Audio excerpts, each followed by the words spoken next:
Once upon a time, in a peaceful village surrounded by rice fields and soft morning mist, lived a young farmer. He was known as a dreamer. Every evening, as the sun began to set behind the hills, he would sit by his piece of land, a wide, empty field his late father had left him. He would stare at it for hours, imagining golden rice swaying gently in the wind. One day, he whispered softly, "This field will become the pride of the village. I'll make it green, fertile, and full of life." Everyone who heard him believed it, because he was full of ideas. He read books on modern farming, drew irrigation plans, even calculated future harvests that didn't yet exist, all on paper. But week after week passed, and the land remained untouched.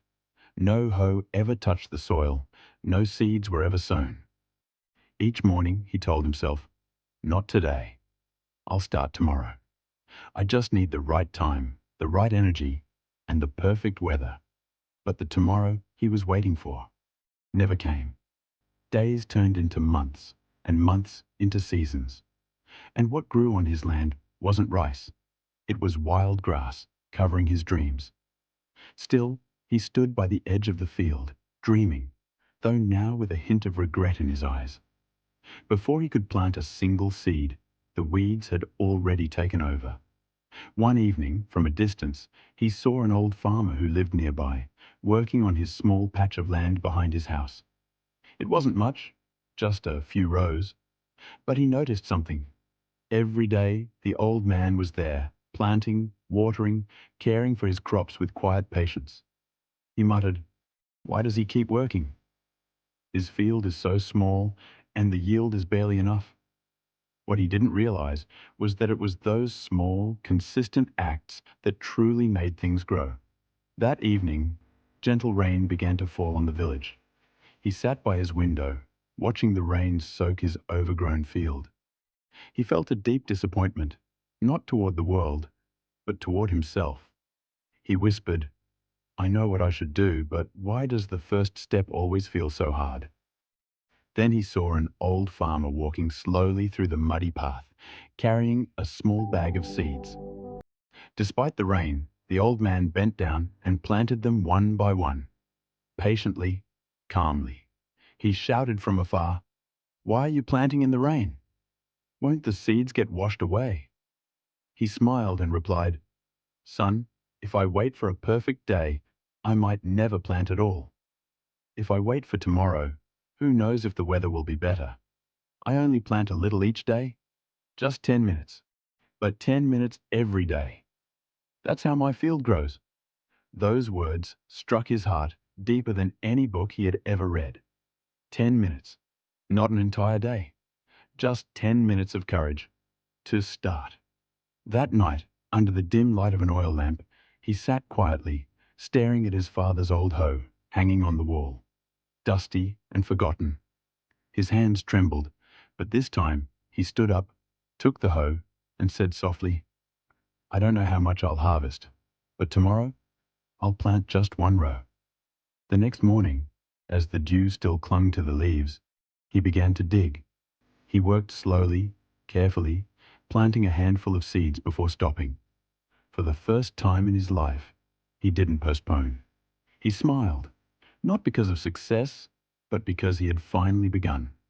"I won't wait for motivation," he said. "I'll create it." Day by day, he repeated the routine. 5 minutes digging, 5 minutes planting, 5 minutes watering.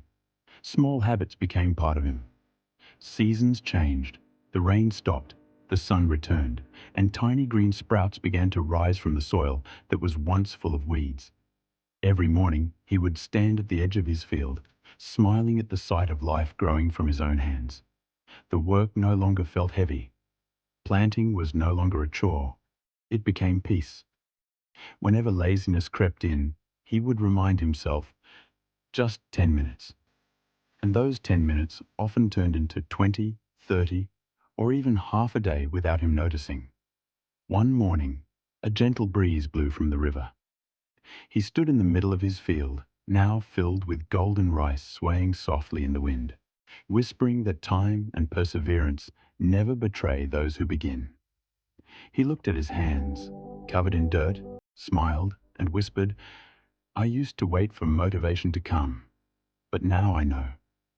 Motivation comes after you start." That night, as the village slept, he wrote in his journal, "Dreams are never the problem. The real problem is the first step that's never taken."